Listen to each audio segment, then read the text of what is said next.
See, what I like about Jeff, he started off weak, but he finished strong. That was a long route. Hey, Jeff? That was a long route to get to a good question. Yeah, it's called the statute of limitations, right? And, you know, it's a 6-year statute, maybe 5, but it's probably 6. But it's a 6-year statute. Yeah, you have to look at it. Look, Hillary Clinton, you know the story. It's a crime. She committed a crime. Now, perhaps somebody, you know, we have to have a fair Justice Department, and perhaps, Jeff, we'll have some really good attorney general that's going to say, well, you know, and look, we want to be fair with everybody, okay, including Hillary Clinton, but she committed a crime, in my opinion. Now, she shouldn't be allowed to run. She's being protected, absolutely. I have little doubt that they're going to find anything, but they've already found it. I mean, you watch television, you have all these big scholars coming, these lawyers, and yes, she violated section so-and-so, just one after another. I mean, actually violated many, many laws, not just like a little one here, many laws. You mentioned General Petraeus. His life was destroyed. Over 5% of what Hillary Clinton did, over nothing. So I think she's going to be the nominee, definitely. The only question is whether or not she'll be allowed to run. She's being protected by the Democrats. She's being protected by the president. And that's why. Why do you think she's going along with these insane policies of his? Okay? I mean, she goes along with everything. I don't even, honestly, in all fairness to her, I don't think she believes it. But I think she's afraid that he's going to say, listen, I don't like her anymore. Go take care of her. I'm going to get somebody else. I'm telling you. So the question is statute of limitations. It's a 5-year statute of limitations. She's got a problem. She's got a problem. In one way, she's running for her life. Because I know one thing. If she wins, that's the end of that, right? But if she loses, she could have a very serious problem. Okay. Another question, please. All right. We have got Eric over here. What's your question for Mr. Trump? Hi, Eric. Hi, Mr. Trump. My name's Eric Durbin, and I'm asking a question on behalf of the Iowa Grassroots Coalition. We know we have Syrian refugees that are coming in, and we can't vet them properly. We know they're coming through the southern border. What would you do immediately on the southern border?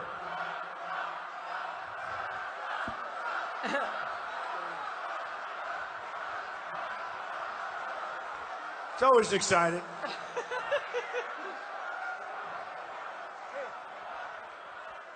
Keith.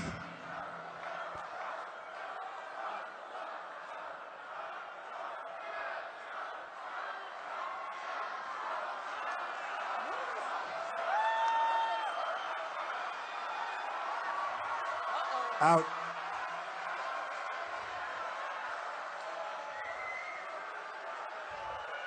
Out. Get him out.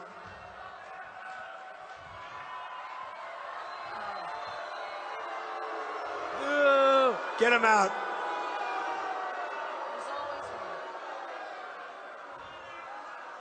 Get him out.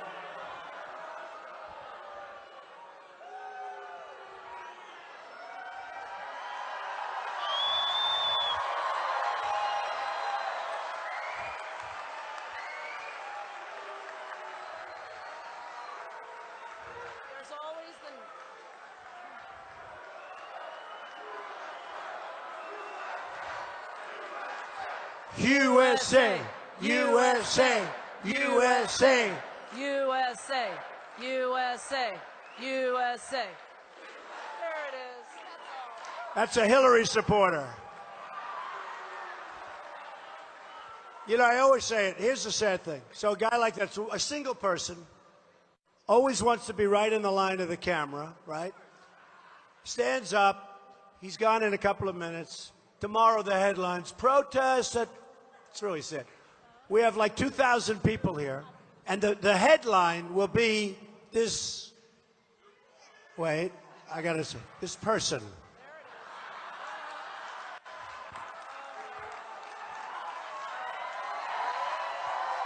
Sorry. Sure. You know, it's sort of interesting because I've learned so much doing it. I never did this before. I've been doing it for 5 months. I've never been a politician. I hate being a politician. I mean, I know politicians so much. If you can't make money with politicians, there's something wrong, okay? I know them so well, but I'm a politician. Can you believe it? But it's amazing. I see these people, and sometimes, you know, I'll go through. I've had 20,000 people, no single, not even a murmur, just love. But every once in a while, you have somebody stand up. Every single time, it turns out to be a big story, and it's a shame. It's really a shame. It's really unfair, and that, to a certain extent, is the press also. Okay. Go ahead, Tana. So, until we were so rudely interrupted, Eric, why don't you go ahead and ask your question again? You'll probably have another one stand up at some point. You know, they're lurking. They're lurking. So we have Syrian refugees coming in that we can't vet properly, and they're coming in through the southern border. What can we do right now to protect the southern border? Thank you. Well, I said right at the beginning, we're going to build a wall. It's going to be a real wall. It's going to be a real wall. It's not going to be... You see that ceiling? That ceiling is nothing compared to the wall. And we can build it, and we can build it right, and it'll be strong and powerful and as beautiful as a wall is going to look. It's got to be beautiful because someday they're going to name it the Trump Wall. I know that. It's going to happen. It's going to happen. And it's going to work. And, you know, walls do work. You know, they wanted to build a wall here 20 years ago. You know they couldn't get environmental impact statements? That just shows you. China is building in the South China Sea massive military bases, right? Why? They're not supposed to. They have no respect for Obama or our country. They're not supposed to be doing that. And you can get them to stop just by saying, we're not doing business with you anymore. Their whole economy would, you don't have to go to war. It's economics. The whole country would collapse in 2 seconds. Believe me, we have such power and we don't know it. But they're building massive, now, they had little islands. They put the biggest excavators, not Caterpillars. They use, I think they're using Komatsu from Japan, which is pretty tough. They have these massive excavators. And I said to a friend of mine who's Chinese, from China, very rich guy, very successful guy, paid me a fortune for an apartment, so I happen to like him, okay? I said jokingly, how long did it take them to do these massive islands? They're building right out of the sea. Boom, those shovels go in, take out everything. How long did it take you to get the environmental impact statements? He left. He said, what, are you kidding me? Nothing. They say, we will build there. About 2 seconds later, you have excavators digging. So we had a problem with environment, because the environmental, look, I've won many environmental awards. I'm a big believer, especially in clean air and clean water. I'm a big believer, just so you know. Big. And I've gotten so many awards for the environment, so I understand the environment. I've won many, many awards.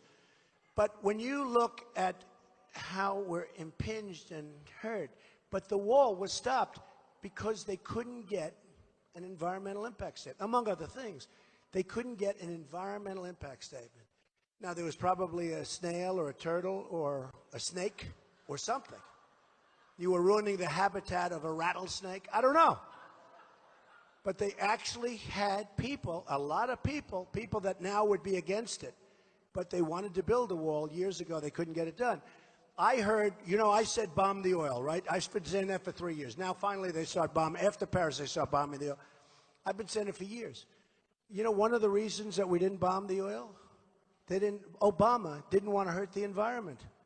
Now, I heard that, and I thought somebody was kidding. I thought a comedian was saying it. It turned out to be true. He didn't want the flames and everything going into the atmosphere. This is the way we fight today. I'm telling you, folks, we're being led by stupid people. We're being led by stupid people.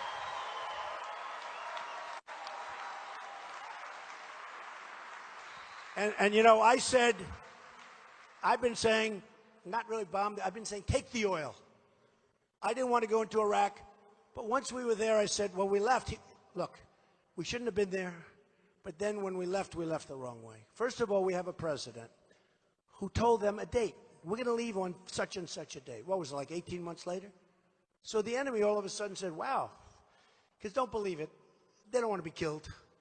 Okay? They don't want to be killed. So the enemy said they're going to leave on a certain date. So they pull back. The date comes, and now you see what happened. It's a disaster.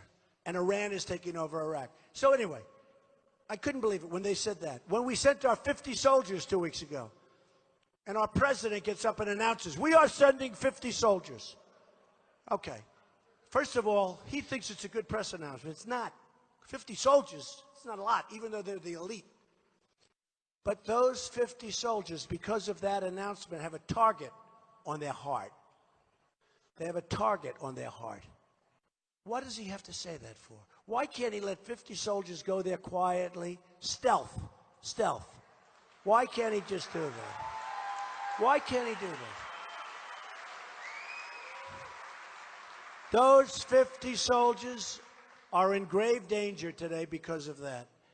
And they probably don't even know that, but everybody's looking for them. And that's the way it is. We have people that don't know what they're doing. We used to have General MacArthur, Douglas MacArthur, General George Patton. I mean, these were real people. These were real people. Today we have generals that go on talk shows. And they say, oh, I mean, I saw a general the other day on a talk show. He said, and this was serious, and he's a good man. They're good men. But you got to lead these men, even the generals, you have to have some power over them. He said, we are in the worst shape in terms of preparedness that we've been in decades. And this is a time when we have to be in the best shape because the world wants to kill us. And he said, we are in the worst shape that we've been in many, many decades. Now, number one, he shouldn't be saying that because you're telling the enemy that. And the enemy feels emboldened when they hear that, right? We shouldn't be saying it. We shouldn't be saying it.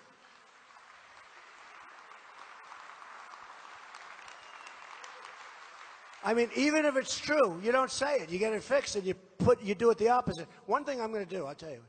I'm going to build our military so big and so strong and so powerful. So powerful that nobody is going to mess with us. Nobody's going to mess with us. You know, in many ways, it's the cheapest thing you can do. Everyone's toying with us right now. It's the cheapest thing you can do. The absolute cheapest thing you can do. Okay, come on, Tana. All right. We've got Roger right here. Roger, what's your question? Hello, Mr. Trump. Roger Burdett. Hi, Roger. What is your response to those who want to enact more laws regarding firearms in an effort to keep evil people from doing evil things with firearms? Yeah, you're right. I mean, it's your Second Amendment. I'm a big Second Amendment person, by the way. Yes.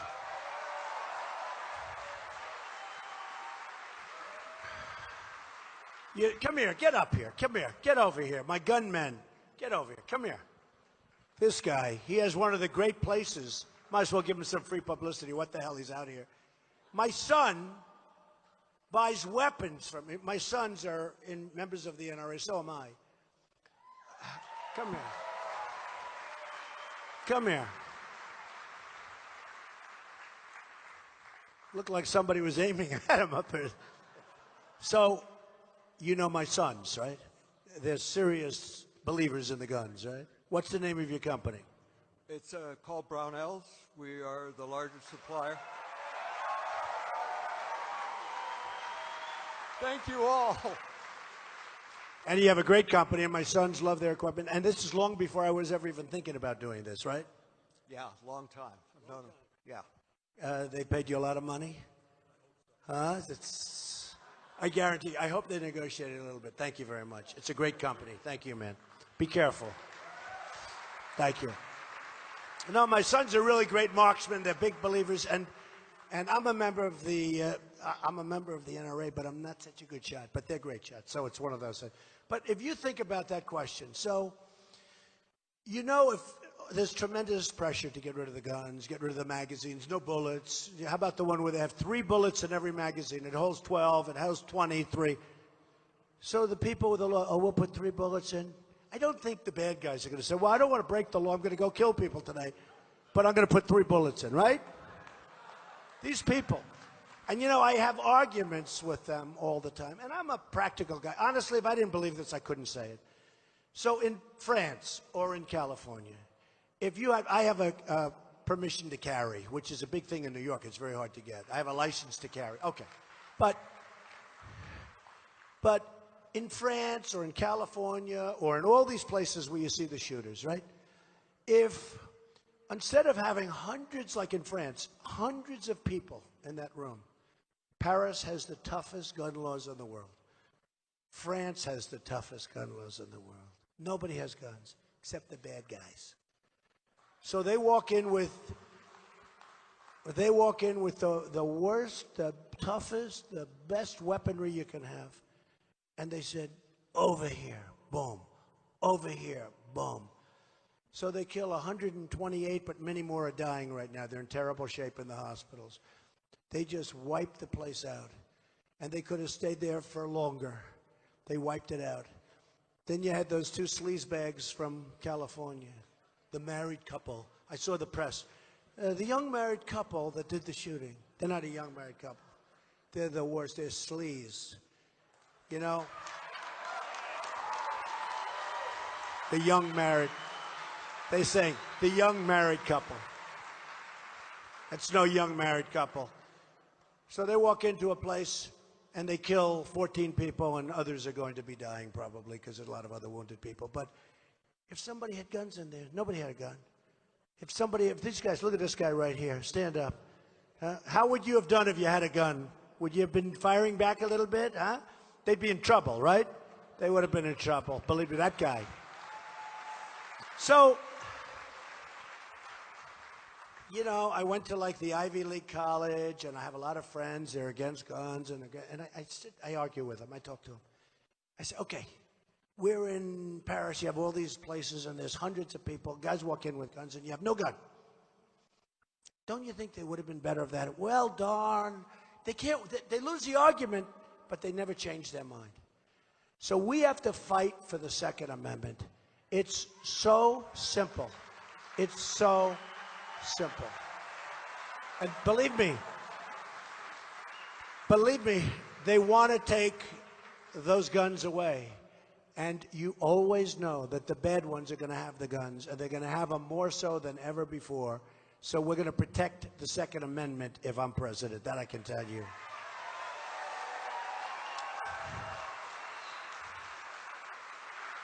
And by the way, we're also going to be saying Merry Christmas again. Do you ever notice?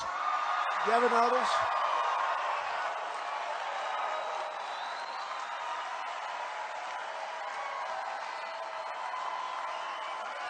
That's right, Brad. Merry Christmas. And by the way, Merry Christmas, everybody. Merry Christmas.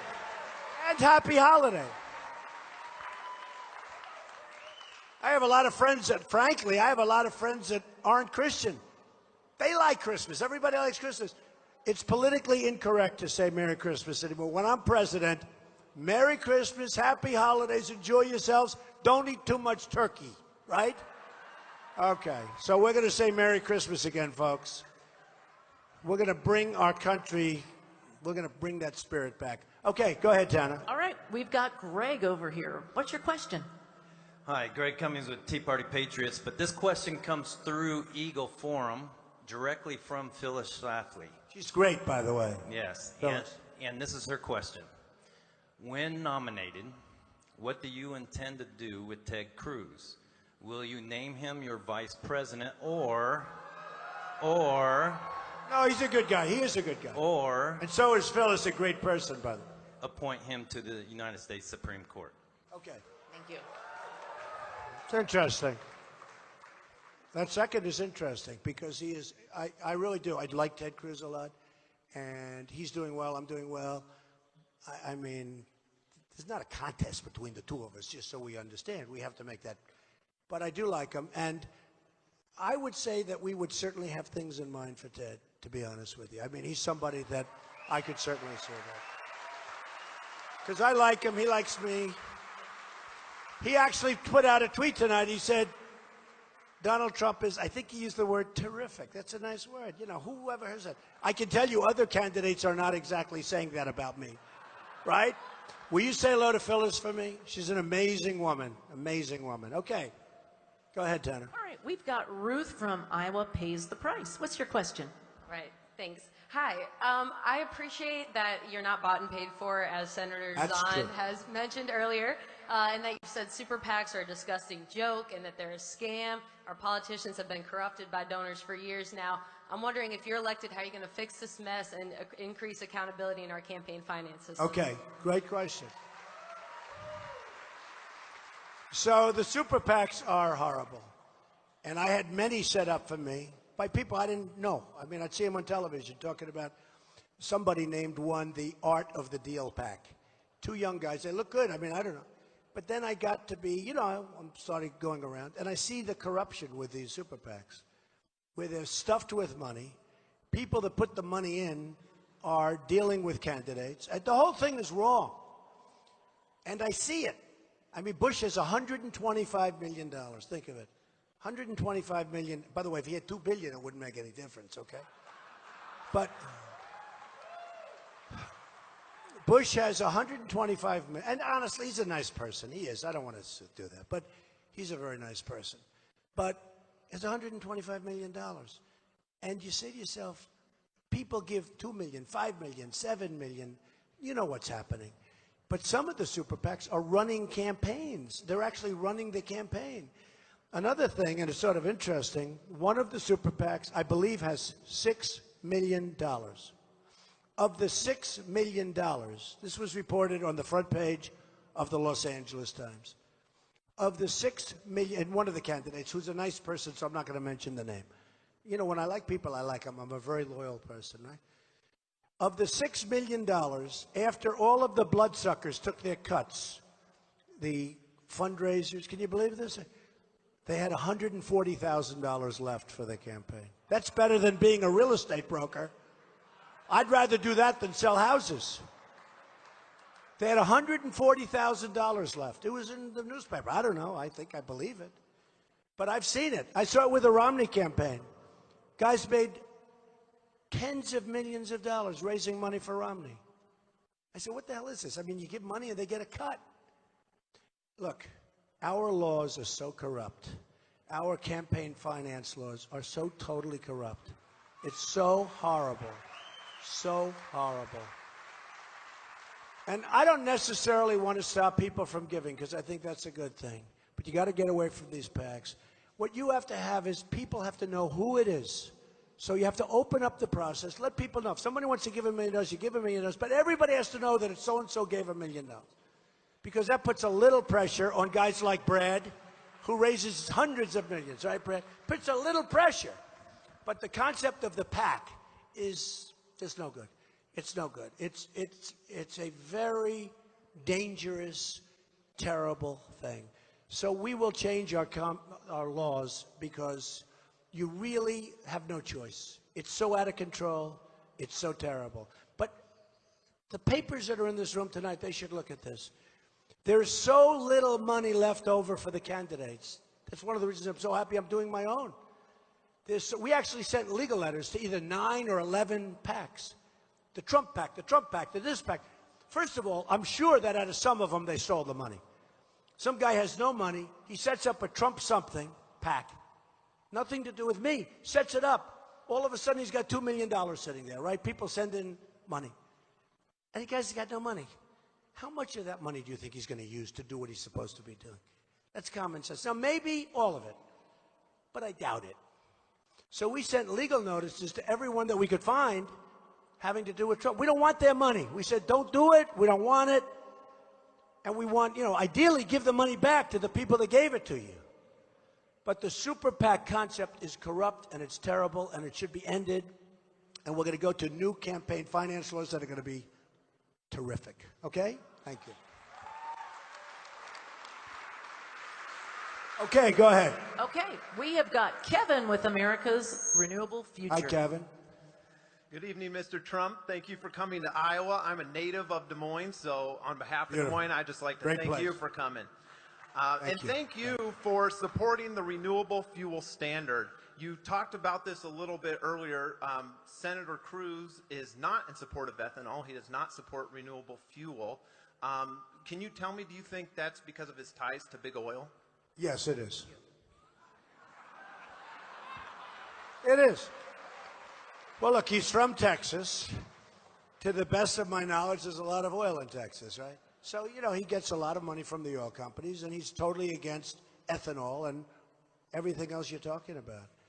And I'm not. I'm totally in favor. And, you know, it's a big industry here. It's a big industry. You know, if that industry is upset, Iowa's got problems because you employ. I was amazed. I was here 3 weeks ago with the group. Any of the people here that were at that meeting, they were such amazing people, right? Stand up. It was such. We had a good meeting, right? And I learned so much about it. I was in favor of it even before. That's correct. I remember you very well. That's correct. How could you forget? But it was amazing. And looking at the plans, but, you know, also beyond even the fuel capacities, which we want to create as much as we can, tremendous numbers of jobs in Iowa. And I say to myself, if Ted Cruz is against ethanol, how does he win in Iowa? Because that's very anti-Iowa. I don't know how he wins in Iowa. I don't know.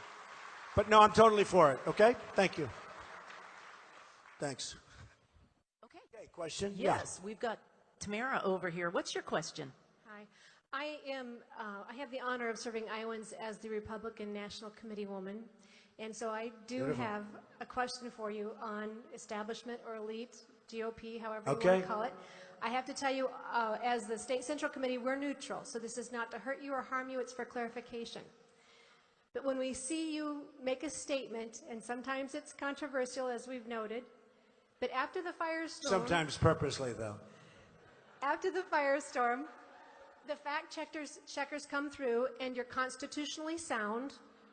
You agree with the party platform. I've not found anything where I see you in contradiction, unlike there are other candidates that are in contradiction to the platform. You resonate with the public. You have unleashed America from the bondage of political correctness. Oh, thank you. Thank you. Thank you.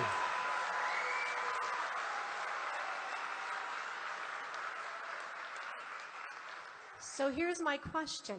Why wouldn't a GOP and RNC be thrilled with a candidate that has the numbers you do, that is resonating with the public, and is saying the things that is obviously... Come here. Tana, bring her up. So nice. You know, when she first started that question, I said, uh-oh, here it comes. And after midway through I started, I really appreciate it. Come on over here. Come on. Get under there. You can get under. Hey. That's great. That's such a nice question. Thank you, darling. Come here. Thank you. Here, don't fall. Thank you very much. It's so nice. So nice. What's your name? I appreciate you running. I know there are a lot of other things you could be doing, and we do appreciate you running. So I'm not going to fight you for the microphone ever. So why is it? Why would they not be thrilled that you are, the numbers you have, the crowds you have, the message that you're bringing, you are reviving the heart of America. This is what we should want. Why? Well, you know, it's good. Thank you, Doug. Be careful.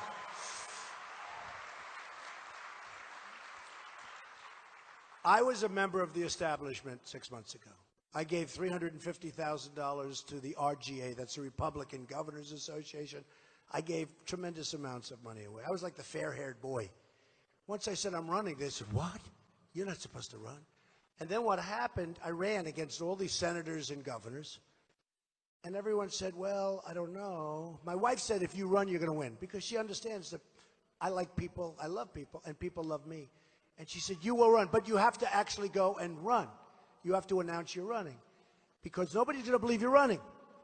And so I didn't announce. I didn't want to announce because I didn't want to, like, announce and then things didn't work out. And I'm like some of these guys with a zero. Many of them are zero. And so finally I said, look, we're going to do it. There were just too many things that I watched on television with our president and the decisions that are made. Bergdahl, where we get Bergdahl and they get 5 killers. We get this horrible, dirty, rotten this horrible traitor. We get this horrible, terrible traitor, and they get 5 killers that they've wanted for 9 years, the worst killers, and they're all back on the battlefield. You know, so many decisions, the Iran deal.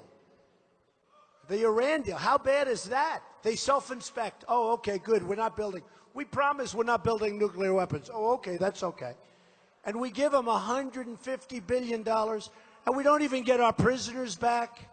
The whole thing is crazy. So I saw this, and I said to my wife, hey, I don't know if I'll do well or not. Who the hell knows? And it's a risky thing. You know, I've always heard if you're a very successful person, you can't run for office, especially for president. And I see it all the time. And the people go after me. I don't even care at this point. I said, we have to do it. Now we're going to have to do it. And I looked at it last time with Romney, and I didn't do it, and I probably should have, because he let us down. I mean, look, he let us down. That was an election. We had a failed president 4 years ago. He was a failed president, just as bad as he is now. And Romney, it's true.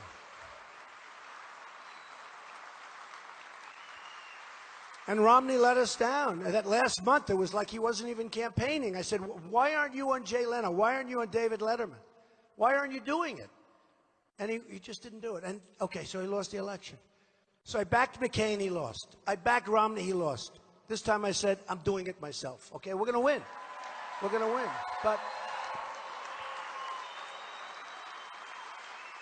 But there is an establishment out there. It's a real establishment, real people. And they're people that are used to having their little puppets all over the place. And they're people that are used to giving donations and having control. And they're people that, you know, look, when they call me, I'll treat them with respect, but I'm not going to be doing bad things if it's bad for the country. I'm not going to let Ford build a plant in Mexico if I can keep it in Michigan. And I'm not going to let the car companies and Nabisco and all these people and all these companies, I'm all for free trade. I think it's great, and I'm for it. But it's got to be smart trade. I'm not going to let them move to Mexico and then sell stuff over the border with no tax, no nothing. So we lose our jobs. We lose our factories. They go over here. They make it. We let them come through. How does that help us, folks? I went to the best business school in the world. Believe me, it doesn't help us, okay? Trust me. And we're not going to make deals like that anymore. We can't. We owe $19 trillion. We can't. So the establishment is not ever probably, look, you know what, in the end, if this country starts humming, even the establishment, they'll be saying, okay, it's a good thing, because they'll be beneficiaries also. But we do have a real establishment, and they've never seen this happen before. A writer called up, and he said, recently, I told this story, I mean, one of the top journalists, to my way of thinking, certainly in the country and beyond, and he said, Mr. Trump, how does it feel? I said, how does what feel? How does it feel? What you've done has never, ever been done before. I said, what have I done? You've dominated the summer. They call it the summer of Trump. Now they call it the autumn of Trump. Hopefully they're going to call it the spring of Trump and the, you know, I want the next autumn of Trump. But I said to the writer, I don't know what you're talking about. I haven't done anything because, frankly, if I don't win, I consider this to be a total waste of time. I'll be honest with you, as much as I like being with you tonight, because we won't be able to do anything. He said, no, you've won. Even if you don't win, you've won. Or I said, no, you're wrong. If I don't win, I have wasted my time. So, you know, the point is that the establishment can't believe it because they've never seen it happen before. So Time Magazine, I was on the cover of Time Magazine 4 or 5 weeks ago. And Time Magazine was going to pick the person of the year. Everybody, even my enemies, said Trump is going to win. I said, I won't win. They said, why? I won't win. Just like I should have gotten the Emmy for The Apprentice the first 3 years. I was nominated. I should have. And I said, I'll never win. I told everybody, I'll never win because I'm not Hollywood establishment. And with Time Magazine, I said, I won't win. Bill O'Reilly, who's a great guy, did an editorial at the end of his show 2 days ago saying nobody has done more than Trump. He should have won. Now, I'm not saying I should have. Yeah, I probably should have, in all fairness. But he said nobody's done more, you know, taken over. What we've done has been amazing. All of us together, not just me. It's not just me. It's all of us. It's all of us. From Dallas and Mobile and Oklahoma, all of us. Because the spirit, but Bill O'Reilly had a whole big thing. And other shows where they said, Trump, who do you think? Trump. Well, Merkel got it. Now, Merkel, what did she do?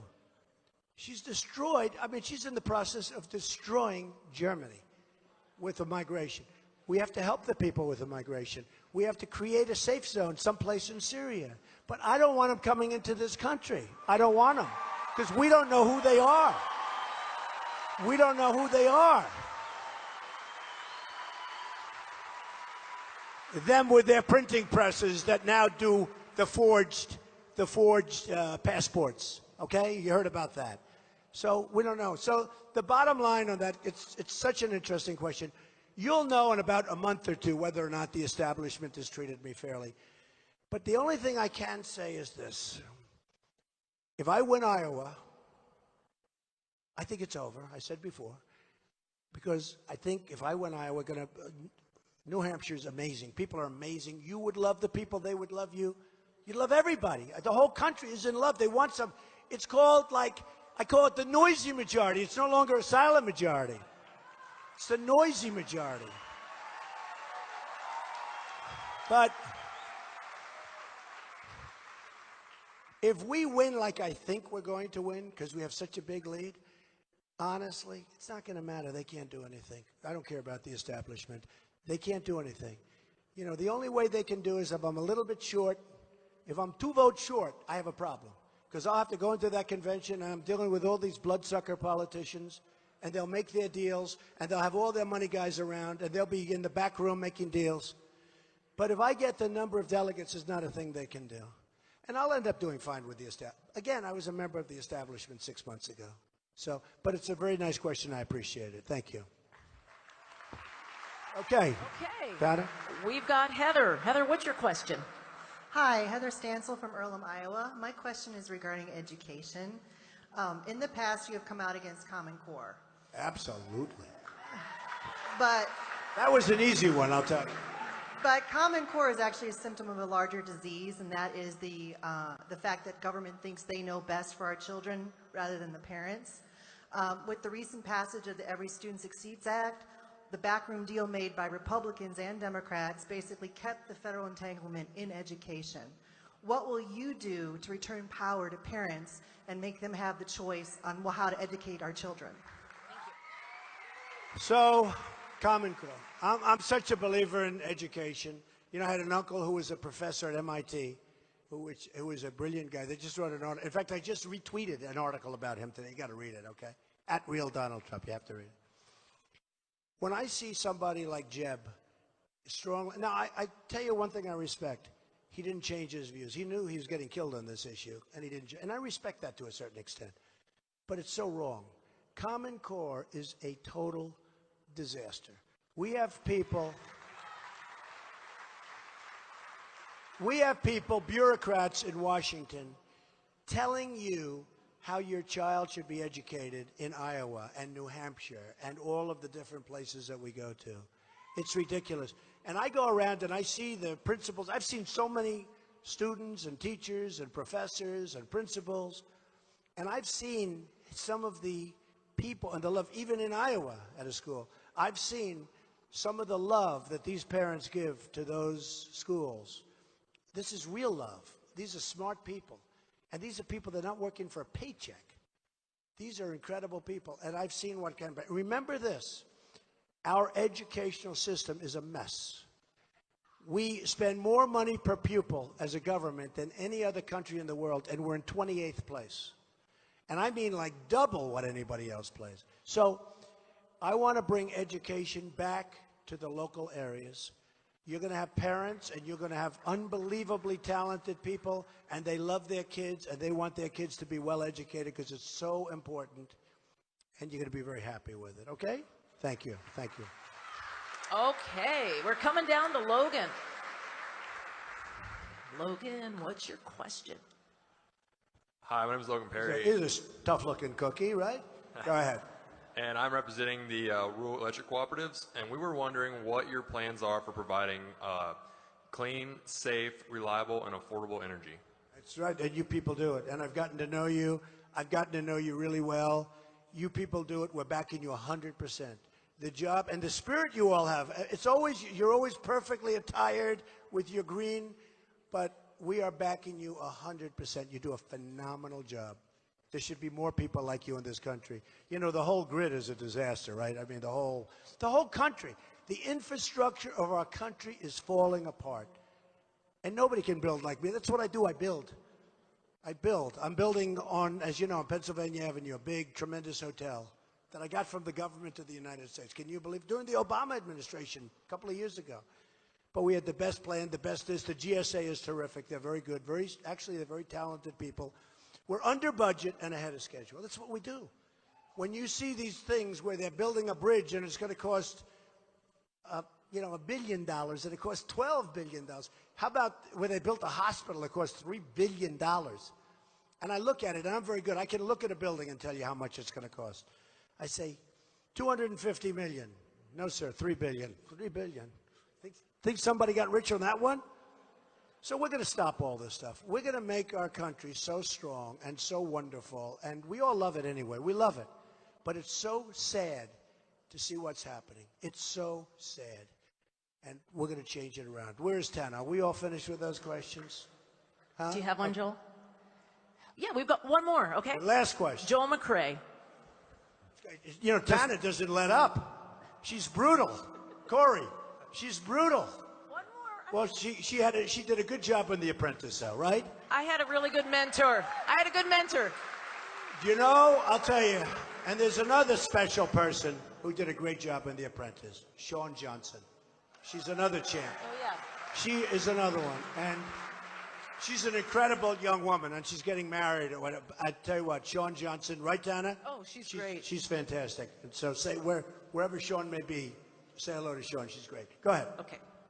Mr. Trump, can you talk about your jobs program? We don't have enough work to pay people a living wage today. True. That's true. We have such a problem. And the biggest problem I have, it relates to education. And the hardest thing you get is when you go around and you see students, and so many students come out to hear us, and they always want to talk about the loans, where they have student loans, and they're going through nice colleges, they're good students, they work hard, they can be really top in their class, and they get out and they say, Mr. Trump, we have no jobs, we can't get jobs. So they're borrowed up to the hilt, and they can't get jobs. We're going to bring our jobs back from China.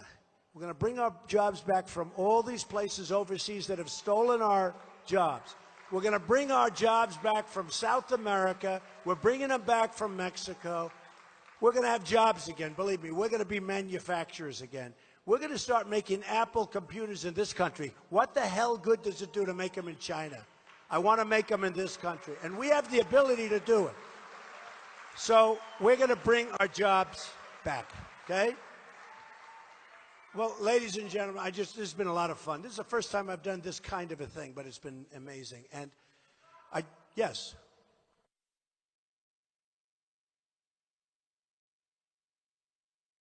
Thank you. Thank you. I thought you were a protester at first. I said, oh, isn't that a terrible way to end a protester in your final 4 words? No, that was very nice, and thank you. And we love the military, right? We love it. Thank you. So I just want to thank you all for being here. We love you all. It's so important. Iowa is so important to me, and the relationships that I've developed here have been amazing. So we're going to make our country great again. We're going to make our country safe again. Thank you all for being here. Thank you.